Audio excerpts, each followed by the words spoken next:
রাজনীতি করি না, রাজনীতি নিয়ে কথা বলার কোনো অধিকার নেই।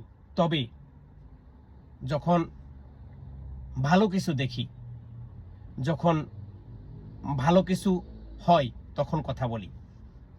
আমি যখন বাংলাদেশের ছুটিতে যাই, আওয়ামী লীগের লোক আমার ভাই, বিএনপির লোকও আমার ভাই, জামাত ইসলামের লোকও আমার ভাই, জাসদ আসদ বাসদ সব আমার ভাই।